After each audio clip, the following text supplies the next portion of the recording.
பெங்களூரு சிறப்பு நீதிமன்றத்தில் ஜெயலலிதாவின் தங்க, வைர, வைடூரிய நகைகளை மதிப்பீடு செய்யும் பணி 2வது நாளாக நடைபெறுகிறது. கூடுதல் விவரங்களை செய்தியாளர் வாசு வழங்க கேட்கலாம். வாசு, வணக்கம். விவரங்களை பதிவு பண்ணலாம். வணக்கம். தமிழக முன்னாள் முதல்வர் ஜெயலலிதா மீது 1991 முதல் 96 காலகட்டத்தில் வருமானத்திற்கு அதிகமாக சொத்து குவித்ததாக வழக்கு பதிவு செய்யப்பட்டுள்ளது.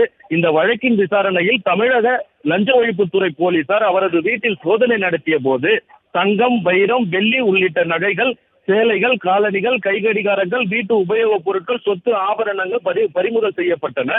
இந்த வழக்கு தமிழகத்தில் இருந்து பெங்களூரு சிறப்பு நீதிமன்றத்திற்கு மாற்றப்பட்டதால் இந்த பொருட்களும் கர்நாடக அரசு கருவூலத்தில் வைக்கப்பட்டுள்ளன.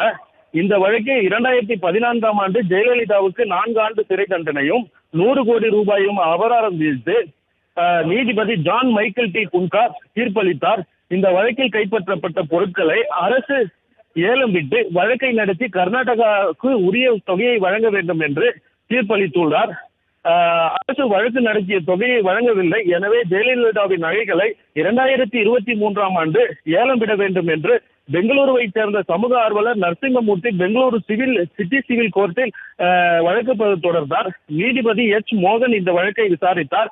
கர்நாடகா மாநில கருவூலத்தில் உள்ள நகைகள், சேலைகள், சொத்துக்கள், இந்த ஆவணங்கள் குறித்து தமிழக லஞ்ச ஒழிப்புத்துறையிடம் ஒப்படைக்க வேண்டும் என்று தீர்ப்பளித்தார். கர்நாடகா கருவூலத்தில் இருந்து தங்கம், வெள்ளி, வைரம், சொத்து ஆவணங்கள் அடங்கிய 6 பெட்டிகள் கொண்டு வரப்பட்டன.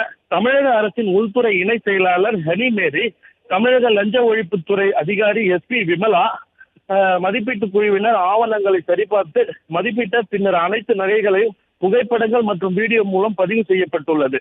வரிசை எண் 155 வரையிலான நகைகளை சரிபார்த்து மதிப்பீடு செய்யப்பட்டு நேற்று ஒப்படைக்கப்பட்டன. மொத்தம் 27 கிலோ நகைகள் பறிமுதல் செய்யப்பட்டுள்ளன. மீதமுள்ள ஓகே